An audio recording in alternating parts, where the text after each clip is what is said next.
Olá, o nosso vídeo já vai começar, mas antes se inscreva no canal e ative as notificações. Eu quero falar sobre um casal que nós conhecemos muito bem, Isaac e Rebeca. Gênesis 24, hoje eu não vou ficar em um texto só, como costumeiramente faço, expondo um texto. Nós vamos andar por alguns versos de Gênesis 24, 25, 26 e 27. Eu quero conversar com vocês nessa noite sobre um bom começo. Talvez não seja garantia de um bom fim. Não seja. Um bom início de casamento talvez não seja garantia de um bom fim. Escute o Espírito Santo falar a mensagem para todos nós aqui. O Jean está aqui, é namorado e daqui a pouco noivo, com a Raíza, vão se casar e terão filhos. Então, é para todos nós que estamos aqui essa palavra, todos nós. Gênesis 24, eu quero ler até o verso 6. Diz assim a Escritura. Você que está em casa, Gênesis 24, versos 1 ao 6, apenas a princípio, tá? Diz assim: Era Abraão já idoso, bem avançado em anos, e o Senhor em tudo o havia abençoado.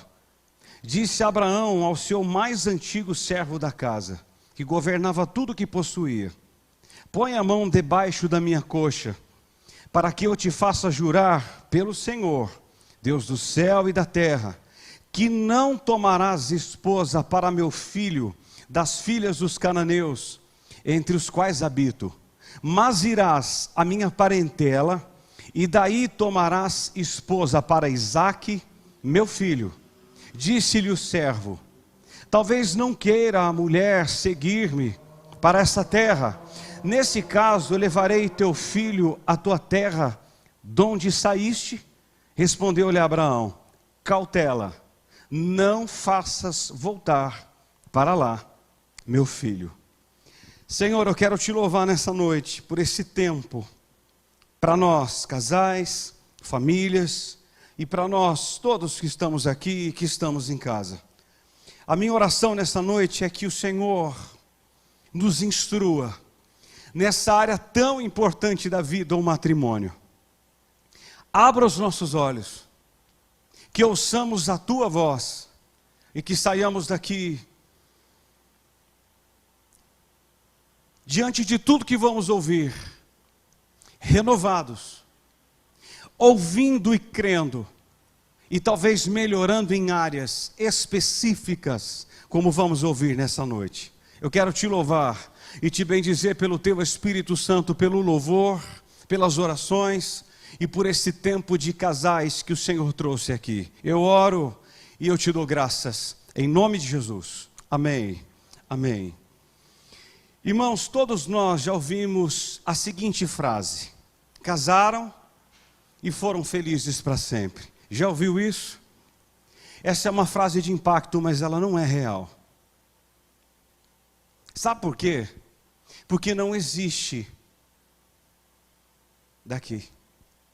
Obrigado. Sabe por que casaram e foram felizes para sempre e não é real?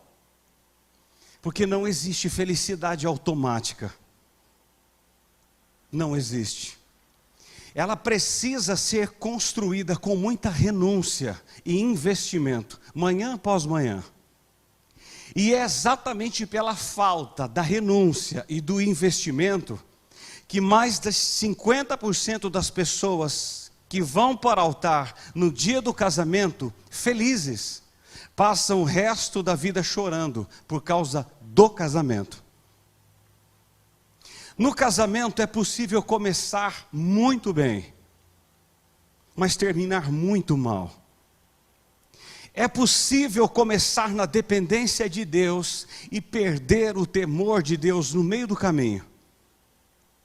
É possível fazer um casamento dentro da vontade de Deus e destruí-lo com as próprias mãos. Como está o seu casamento esta noite? É aquilo que você sonhou? A sua família é o que você planejou? Há 3 lições que eu quero ver com vocês apenas nesta noite, mas muito profundas, muito. É que assim, eu já fiz alguns casamentos e o que mais se ouve, Jean e Raíssa, eu encontrei meu Isaac, eu encontrei minha Rebeca. Irmãos, esse paradigma vai cair por terra hoje à noite. Isso não é verdade. Nós vamos ver que é possível começar certo, certinho, e destruí-lo com as minhas próprias mãos e decisões. Se não, vejamos. Há 3 lições aqui. A primeira é que essa família tinha tudo para dar certo. Tudo, exatamente tudo. Vamos ver Isaac em primeiro lugar. Ele era um excelente partido. Primeiro, ele era jovem. De Gênesis 25, 20, que ele casou-se com 40 anos e morreu aos 180 anos, como diz Gênesis 35, 28. É o mesmo que um homem casar-se com 20 e morrer com 80. Ou seja, ele casou-se no vigor da sua força do corpo. Ele estava no auge do seu vigor físico, ou seja, ele era jovem. Segundo, de Gênesis 24, 35 e 36, que Isaac era o único herdeiro da fortuna de Abraão. Ou seja, era jovem, era rico, riquíssimo. Terceiro, ele era herdeiro de um futuro espiritual glorioso. E por quê? Porque de Gênesis 21, 12... que a descendência espiritual de Abraão seria através de Isaac, como eu ministrei no domingo à noite passado. Em Isaac será chamada a sua descendência. Então, era jovem, era rico, money, ele tinha para chuchu, não faltava. E aí, ele tinha um futuro espiritual glorioso. E quarto, ele era um homem espiritual. Porque de Gênesis 24, 63, que ele tinha o hábito de meditar nas coisas do Senhor. Resumindo, ele era um jovem de oração.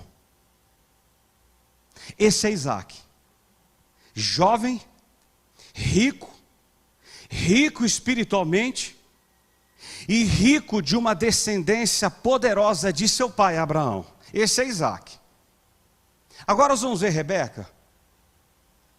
Antes de falar dos atributos de Rebeca, eu escrevi agora à tarde que Rebeca foi especialmente escolhida por Deus. É o texto inicial que li. De Gênesis 24, 3, que lemos, que Abraão entendeu que Isaac precisava casar-se com uma jovem fiel a Deus. Olha o entendimento de Abraão. Ele precisava casar-se com uma jovem fiel a Deus. Abraão disse assim: você não pode casar-se com uma cananita. Eles adoram outros deuses. Abraão estava decidido a orientar seu filho nessa área vital da vida. Eu como pai e a Luciana como mãe, nós oramos há anos pelo casamento da Beatriz. E oramos pelo casamento do Isaac, porque eles não podem casar-se com alguém fora da aliança. Não podem. O Gustavo que está tirando foto aqui, aliás, tira uma foto boa aí, aleluia. O Gustavo, o Edson e a Elione, eles oram para que ele se case com alguém dentro da aliança. Foi a oração de Abraão. Era o pedido de Abraão. Segundo, de Gênesis 24, 2, o texto que lemos, que Abraão procurou o servo mais velho para fazer isso. Sabe o que é significativo? Que Abraão não chama um jovem. mas o servo mais velho, mais experiente para escolher uma esposa para o seu filho. A verdade aqui é uma só: os novos precisam ouvir os mais velhos. Os filhos precisam ouvir os pais. E terceiro, de Gênesis 24, 7 e 14, que não lemos, que Abraão e seu servo buscaram a direção divina para essa escolha. Eles pediram a Deus, eles oravam e eles buscaram. Irmãos, nós precisamos orar a Deus pelo casamento dos nossos filhos. A vontade de Deus precisa ser feita nessa importante área da vida.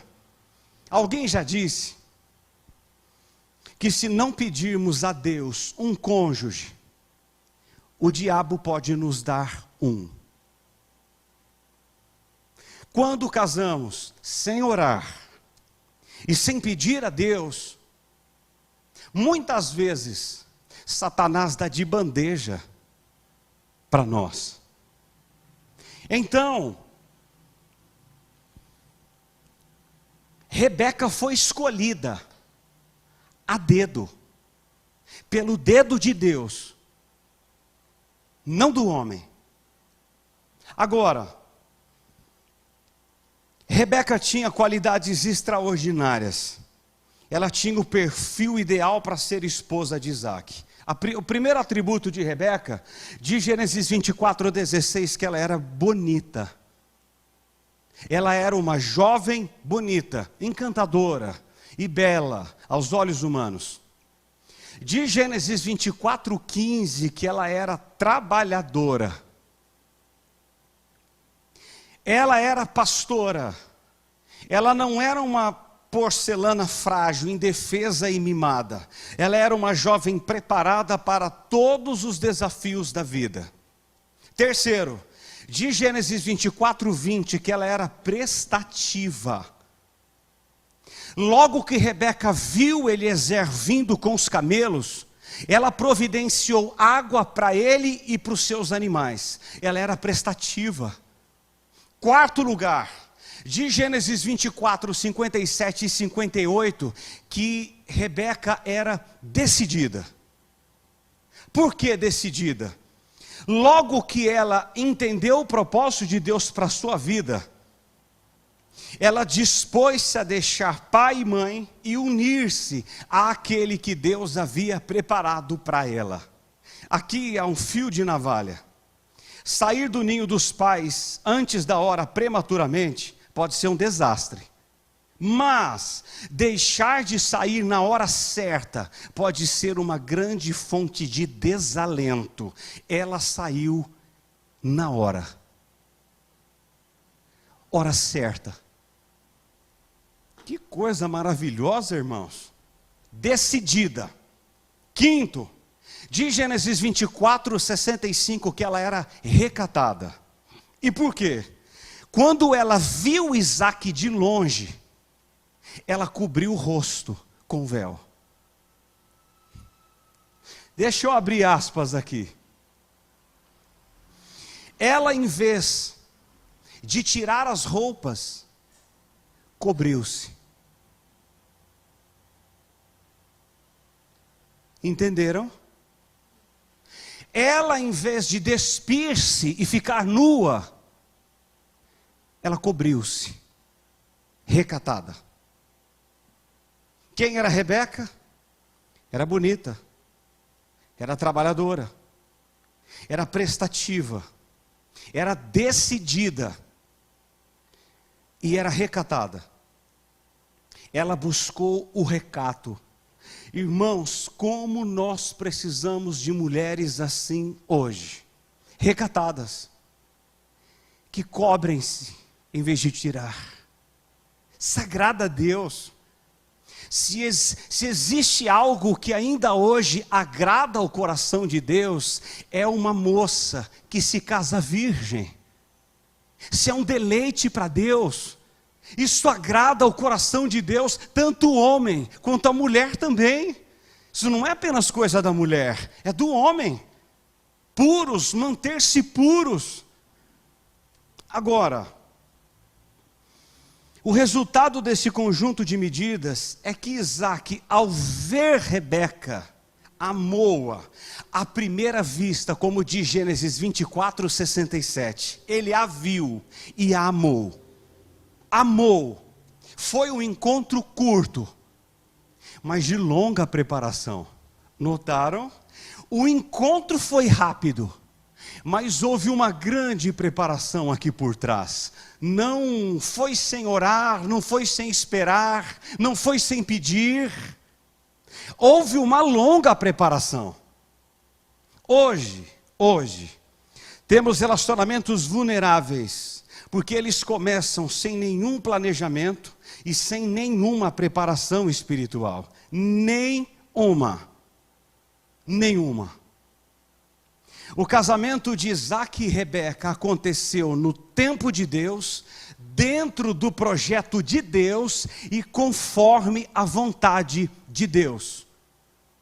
Tudo conforme Deus queria e não conforme o homem queria. Eu quero deixar isso para vocês claro antes de descer no sermão. Foi tudo como Deus queria e não como o homem queria.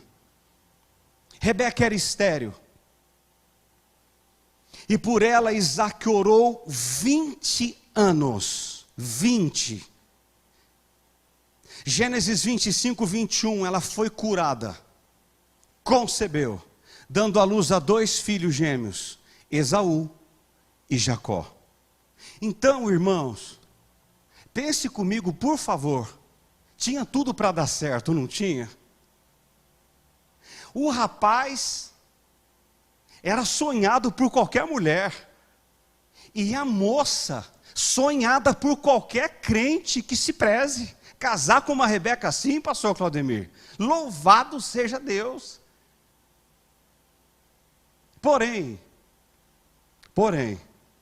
nós vamos ver o segundo ponto, que essa família é ameaçada pela imprudência. Deixa eu tomar uma água aqui, porque vai ficar bom agora.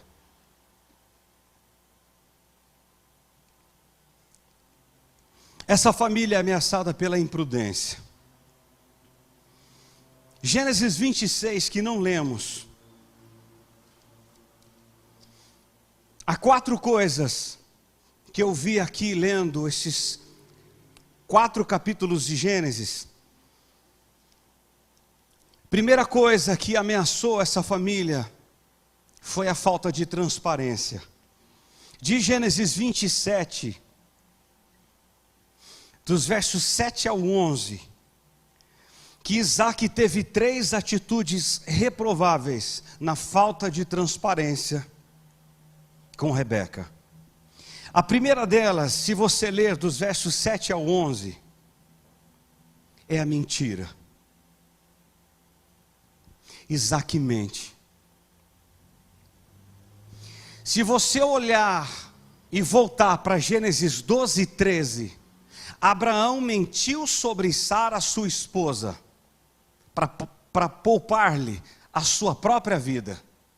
Isaac fez a mesma coisa, igual, exatamente a mesma coisa, para poupar-lhe a sua vida.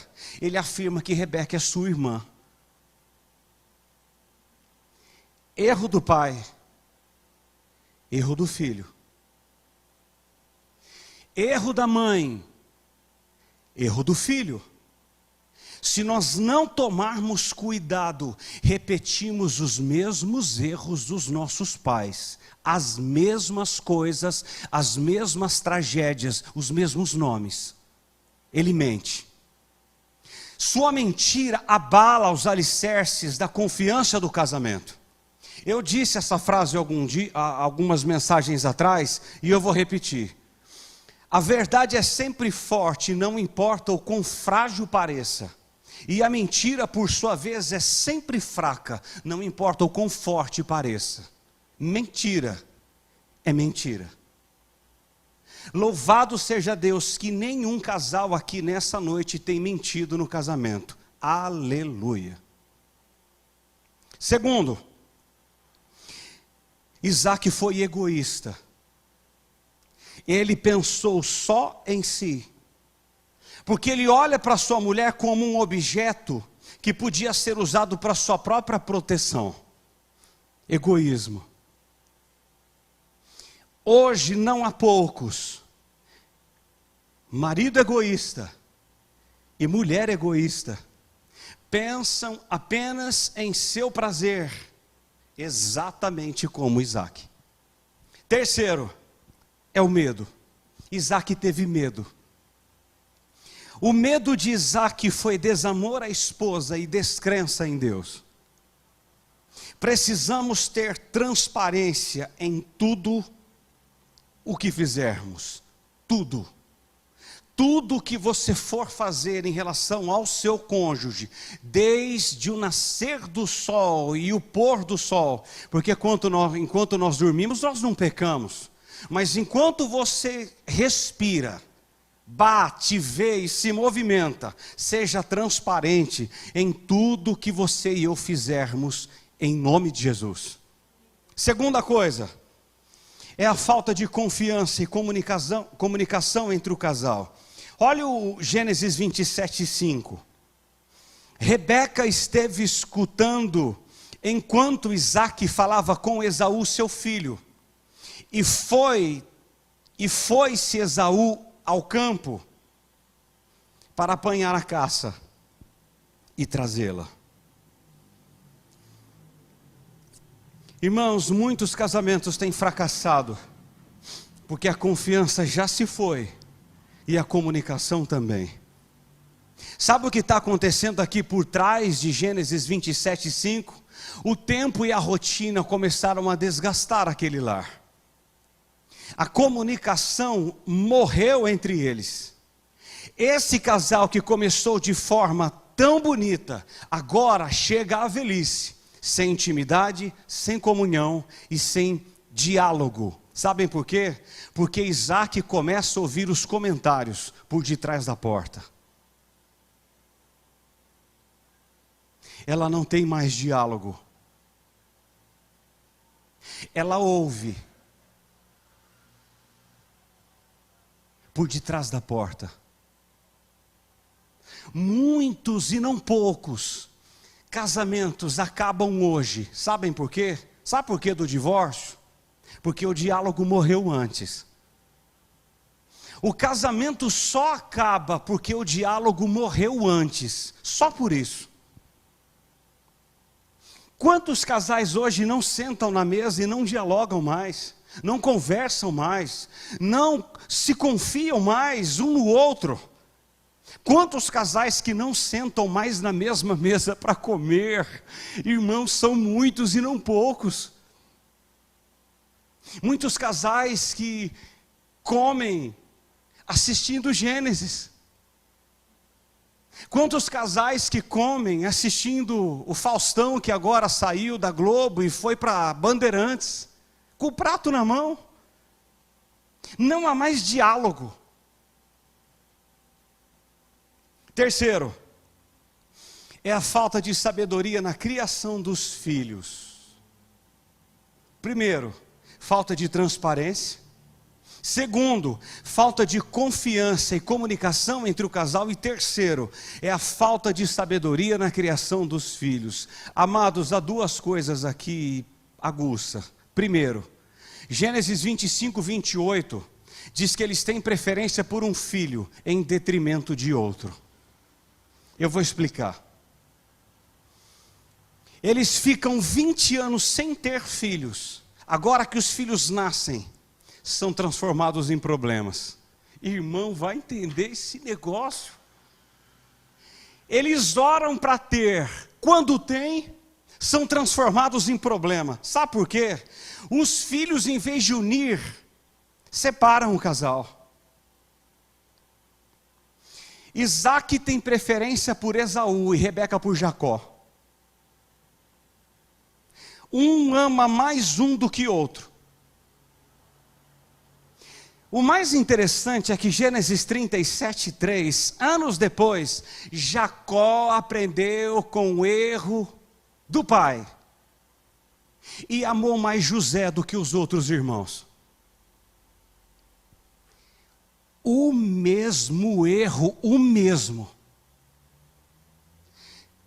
Estamos repetindo os erros dos nossos pais. Continuamos repetindo os erros os mesmos que os nossos pais. Amamos mais a Beatriz do que o Isaac. Amamos mais o João do que a Camila. Irmãos amados, isso é pecado. Não cometa esse erro em nome de Jesus. Isaac cometeu e Jacó cometeu. Segundo, de Gênesis 27, dos versos 5 ao 8, que não lemos, que eles semeiam ciúme, competição e ódio no coração dos filhos. Rebeca ensina Jacó a mentir. Esaú passa a nutrir um ódio mortal pelo seu irmão, a ponto de desejar-lhe a morte. Jacó precisa fugir de casa para salvar sua vida.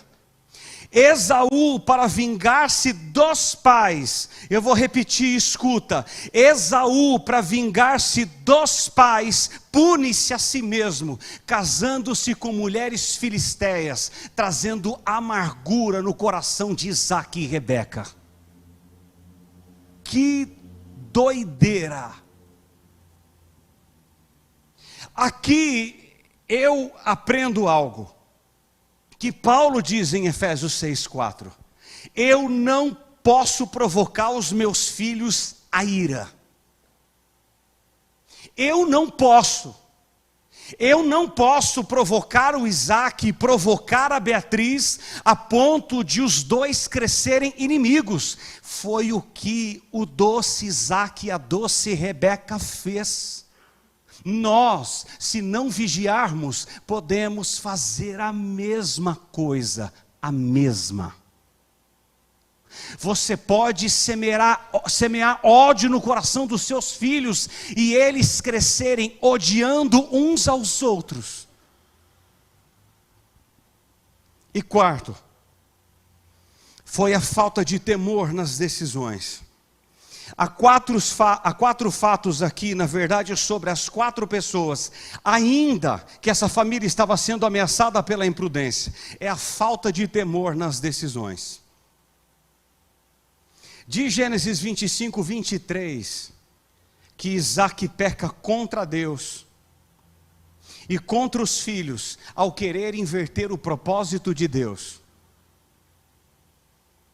Ele queria desfazer a obra de Deus e mudar os decretos de Deus. E Deus disse não. Não. Gênesis 27, 13. Rebeca tenta dar uma mãozinha para Deus. Eu não sei se você conhece alguma esposa assim ou mãe assim. Às vezes ela quer tentar ajudar a Deus. E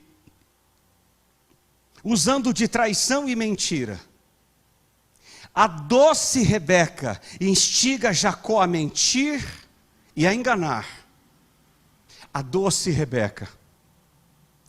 Terceiro, de Gênesis 26, que não lemos, dos versos 34 ao 35, que Esaú, ao ver o seu lar vivendo de aparências, ele despreza a Deus. Irmãos, isso aqui me dá um calafrio tão grande na espinha. E por favor, ouça algo aqui. É possível o seu filho desviar-se da fé por culpa sua e minha. Meu Deus. Esaú viu um lar tão destruído e tão mentiroso. Ele disse: você quer saber de uma coisa? Eu vou blasfemar contra Deus e eu não quero saber mais dos meus pais. Eles não dão testemunho.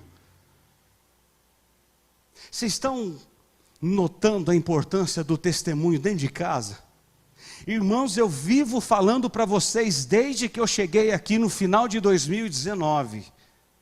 Nós ensinamos pelo exemplo, mais do que por aquilo que falamos.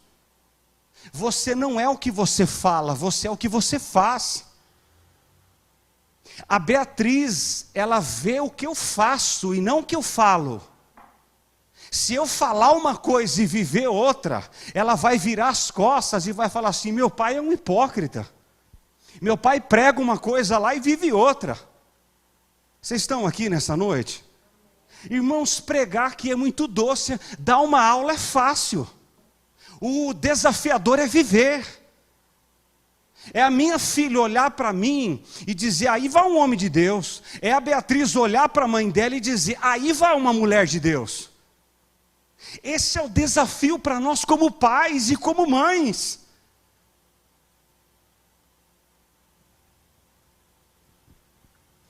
Gênesis 27, 18 ao 20, nos diz que Jacó, movido pela vontade inflexível de sua mãe, enganou seu velho pai, forjando a sua identidade.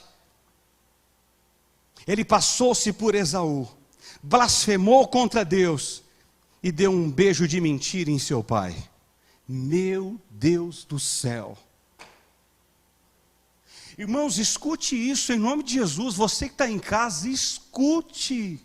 Isso aqui é seríssimo. O lar é um campo de semeadura.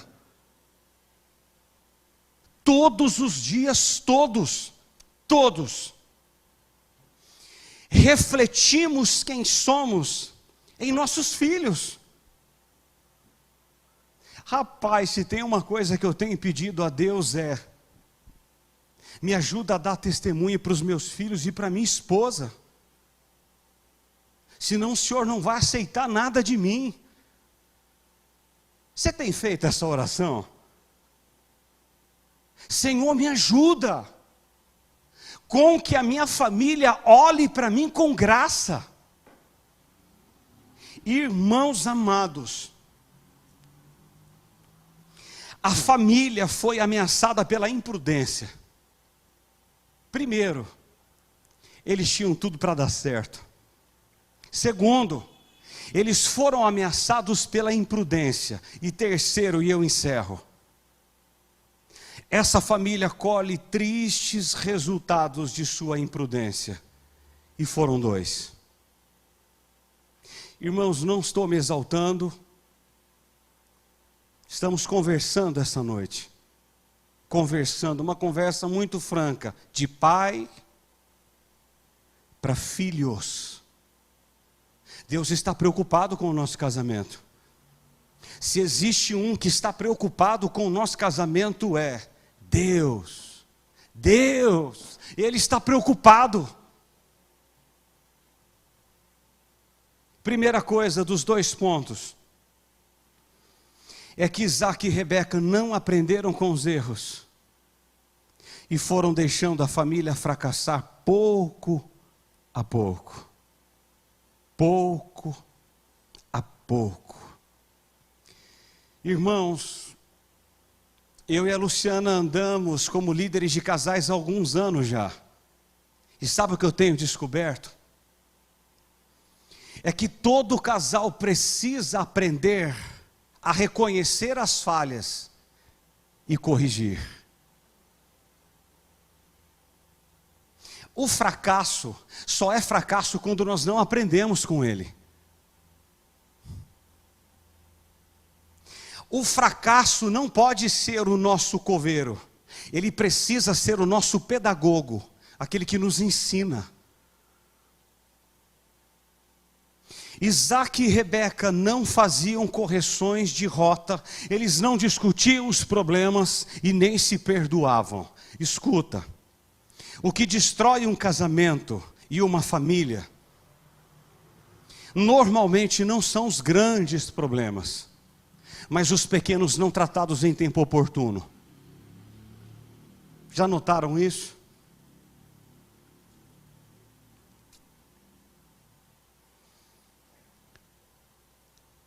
O que destrói um lar, um casamento, não são as grandes coisas, mas as pequenas que não são tratadas, não são resolvidas.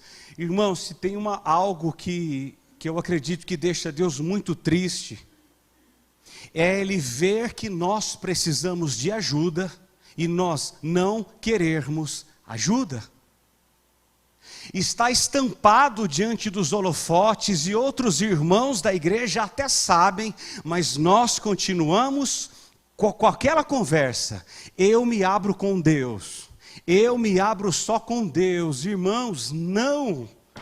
Nós precisamos de pessoas, eu preciso de pessoas e você precisa de pessoas.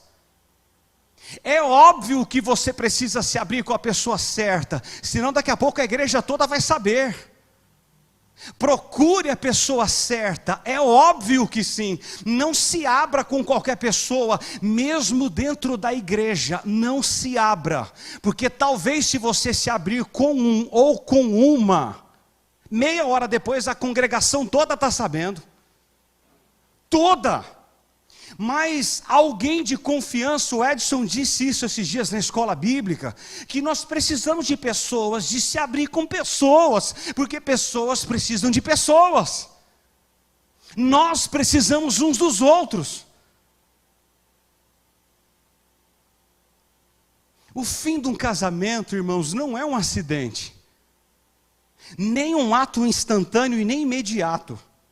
O fim do casamento é um processo que envolve repetidas negligências da nossa parte. Então, quando alguém chega no gabinete e diz assim: pastor Marco, o casamento acabou. Eu disse: não acabou agora, acabou há anos. É um processo. Ninguém chega em gabinete pastoral dizendo assim: acabou. Não acabou agora. Isaac e Rebeca, eles foram deixando a sua família fracassar pouco a pouco, dia após dia, e não se abria com ninguém, não procurava ninguém. Irmãos, muitos entendem errado Efésios 4:26. Paulo diz assim: e não se ponha o sol sobre a vossa ira. Sabe o que alguns entendem? Que você pode ficar irado o dia todo, não procurar a esposa, deixar o pau quebrar, me perdoe aqui o português, e no final do dia tem sexo. Não, irmãos, não. A mulher não funciona assim. Não é assim que funcionam as coisas. Paulo não está permitindo eu e você ficarmos com raiva durante um dia. Ele está nos exortando a não armazenar a raiva, porque a raiva armazenada pode gerar raiz de amargura. Há muitos amargurados e não poucos, muitos vivendo debaixo do mesmo teto, dormindo na mesma cama, sem se falar, sem ter relações sexuais, sem ter diálogo, sem ter confiança há anos. E estão fracassando pouco a pouco, pouco a pouco. E segundo, a família toda sofre as inevitáveis consequências dos erros cometidos por Isaac e por Rebeca.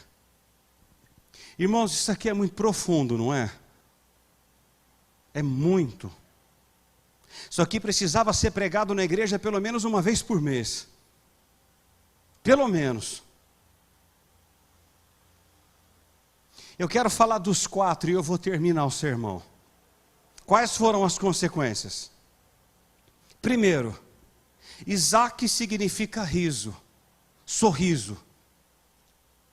Mas ele não teve mais motivos para sorrir. Em certo sentido, Isaac perdeu os 2 filhos num único dia. Os 2. Um sai de casa fugido, e o outro sai para vingar-se dos seus pais, punindo-se a si mesmo. Como que um pai desse vai sorrir? Impossível. Esaú perdeu o respeito da mãe, fica revoltado e amargo, passou a alimentar um ódio assassino por Jacó. Rebeca armou uma guerra dentro de sua própria casa. Seus filhos eram inimigos mortais. Meu Senhor Jesus, olha o que uma mãe fez. Olha o que uma mulher fez. Terceiro, Jacó precisou fugir de casa. Ele sai como mentiroso e como traidor. Ele sai com a consciência culpada, deixando um pai enganado, um irmão traído e uma mãe super protetora fracassada para trás. E quarto, Rebeca prometeu algo a Jacó, que eu quero terminar, porque quando eu leio, eu sinto mais. Olha a promessa que Rebeca fez a ele. Gênesis 27, 43. Abra comigo, por favor. Olha o que Rebeca prometera a Jacó. Gênesis 27, 43. Agora, pois, meu filho, ouve o que te digo. Retira-te para a casa de Labão, meu irmão, em Harã. Fica com ele alguns dias, até que passe o furor do teu irmão, e cesse o seu rancor contra ti, e se esqueça do que lhe fizeste. Então providenciarei e te farei regressar de lá. 20 anos se passaram, e Jacó não voltou. A promessa da mãe não se cumpre. Irmãos, eu me coloquei no lugar de Rebeca e eu chorei. Imagine você que é mãe e está aqui. Você causa um caos na sua casa. Aí você manda o seu filho embora e diz: fica lá um tempo. Fica lá, meu filho, até que passe a ira do seu irmão, e eu, sua mãe Rebeca, te farei regressar de lá. 20 anos se passam, e Rebeca não vê mais Jacó.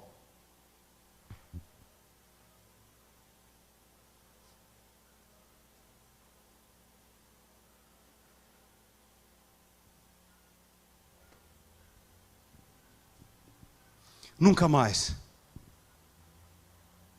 Nunca mais. Ela morre sem cumprir a promessa. Ela vive amargamente a sua velhice, ao ver o seu lar desmoronado pelas suas próprias mãos. Irmãos, escuta algo aqui, é para alguém. Existem mulheres amarguradas, porque fizeram algo que não se perdoam, e o seu lar aparentemente está destruído, e ela não se perdoa. Diz o Senhor. Ela não tem paz. Ela toma tarja preta para dormir. Ela vai em psicólogos, ela vai em psiquiatras, ela não tem paz. Tem homens e tem mulheres que não têm tido paz. A pandemia atrapalhou muito, muito, porque agravou-se a dor no meio dessa dor.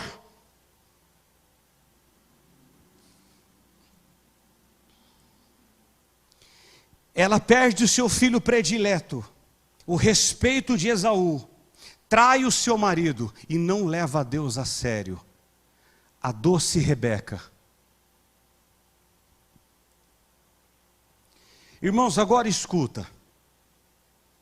O livro de Obadias, ele descreve com cores fortes o ódio dos edomitas, a ponto deles sentirem prazer na desgraça dos seus irmãos Israelitas, leia Obadias. Leia. Herodes o Grande, o homem que quis matar Jesus em Belém, e o seu filho Herodes Antipas, aquele homem que ridicularizou Jesus no seu julgamento, eram edomitas, descendentes de Esaú. Eu vou repetir, talvez você não entendeu e talvez você entenda. Alguns entenderam e disse assim, misericórdia. Eu vou repetir. É para cair bem a ficha, se não caiu até agora. Obadias, um capítulo.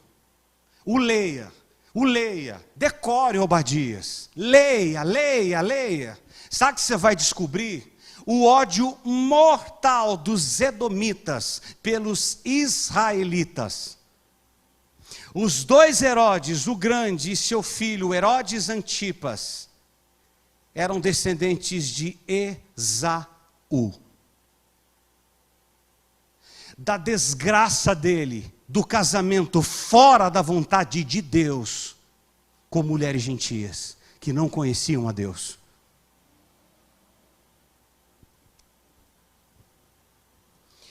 Toda a família, sofreu as consequências da imprudência de um casal que começou bem, mas que não soube resolver os assuntos familiares com sabedoria. Acabou o texto.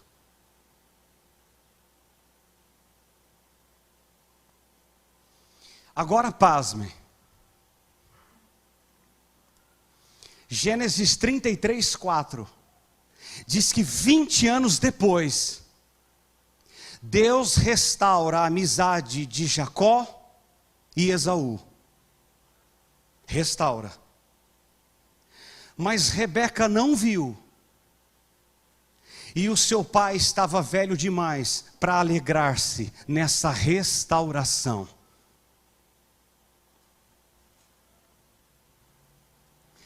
Sabe o que eu quero terminar esse sermão fazendo e pedindo?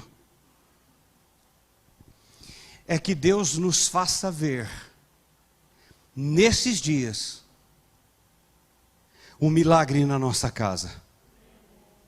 Deus nos faça ver, nesses dias, a nossa casa restaurada, a nossa família restaurada, para a glória do nome de Jesus.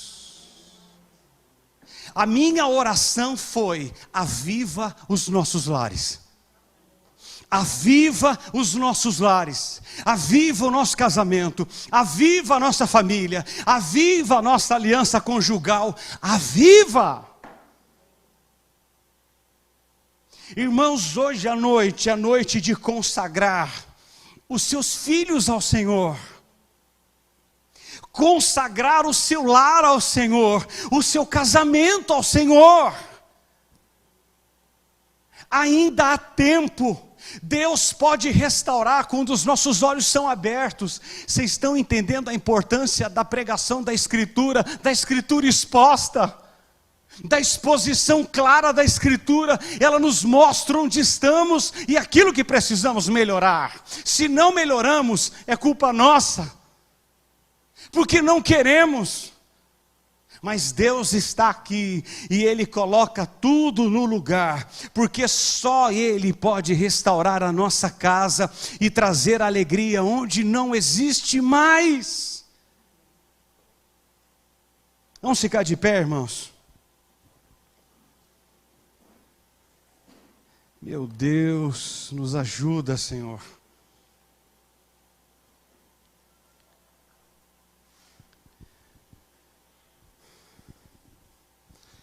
Irmãos, vamos orar com sinceridade, muita sinceridade.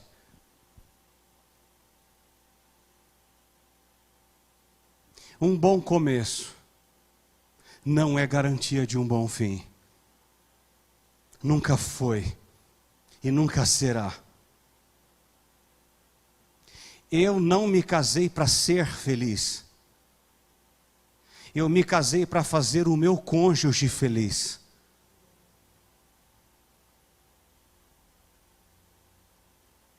Feche os seus olhos, vamos orar. Cadê a Luciana? Vem cá, amor. Se você puder, pegue aí a mão ao seu cônjuge, por favor.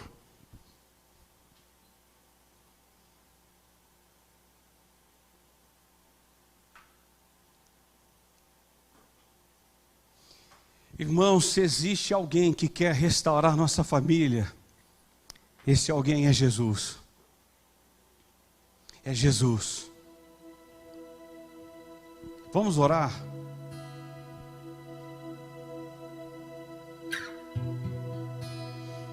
Senhor nosso Deus, quão sério é o que ouvimos essa noite.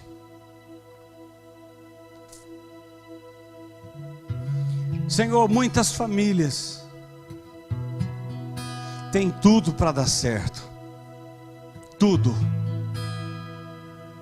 O homem é de Deus, a mulher também. Foi o Senhor quem os uniu. O Senhor estava lá no casamento e ratificou a aliança dos dois, como diz Josué capítulo 7. Senhor, mas nós passamos alguns poucos anos e nós vamos sendo ameaçados pela imprudência. Há muitos lugares do nosso casamento que vão sendo ameaçados pela imprudência. Vamos agindo de qualquer forma, sem consultar ao Senhor e ao cônjuge. E fazemos coisas pensando ser certas, mas talvez sejam erradas. Muitos casais não têm mais diálogo e nem confiam mais um no outro. Eles começam a ouvir as conversas por detrás da porta, porque não há mais diálogo, não há mais confiança no casamento. Muitos pais não têm sido sábios na educação dos seus filhos, e muitos têm criado demônios dentro da própria casa, têm dividido tudo, têm mimado os seus filhos, tornando-os insensatos, arrogantes e afeiçoosos à presença de Deus. E nós acabamos colhendo dos nossos próprios erros. Senhor, mas nessa noite eu te peço, Pai, nos ajuda a ver e a corrigir as rotas e colocar tudo no devido lugar. Pega na nossa mão nessa noite e ajuda-nos a melhorar. Que áreas vulneráveis que sabemos que temos hoje à noite sejam colocadas no lugar novamente. Nos ajuda, Senhor, nos ajuda a sermos mais do que termos. Nos ajuda a darmos testemunho primeiro aos nossos, ao nosso filho, à nossa filha, ao nosso cônjuge, aos nossos familiares. Ajuda-nos a unir e não separar. Senhor, restaura famílias aqui, traz os filhos de volta.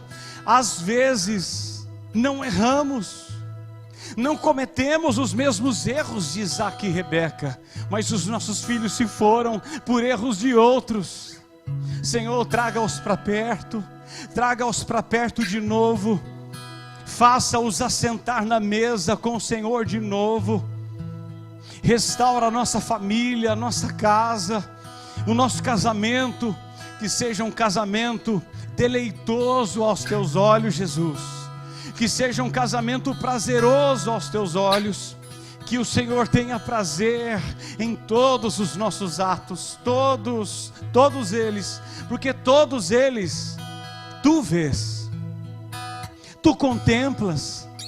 as nossas falas, as nossas obras, quer sejam boas ou quer sejam más. Aviva os nossos lares, aviva lares nessa noite. Nós precisamos de um avivamento na nossa casa, Jesus. Precisamos de um avivamento no nosso coração, de um avivamento no nosso coração, num avivamento do marido, da mulher e dos filhos. Não nos deixa viver como estamos, em nome de Jesus. Não nos deixa, Pai, que o Teu Espírito Santo nos mostre e nos ajude a voltar para o centro da Tua vontade, para o centro. Abençoa pessoas aqui, famílias aqui, casais aqui, noivos aqui, solteiros aqui. Que guardemos essa palavra, não no bolso, mas no coração, para não pecar contra Ti. Somos gratos por cada casal, por cada pessoa que Tu mesmo trouxeste aqui nessa noite. Somos gratos pela Tua palavra. Ela é viva e ela é eficaz.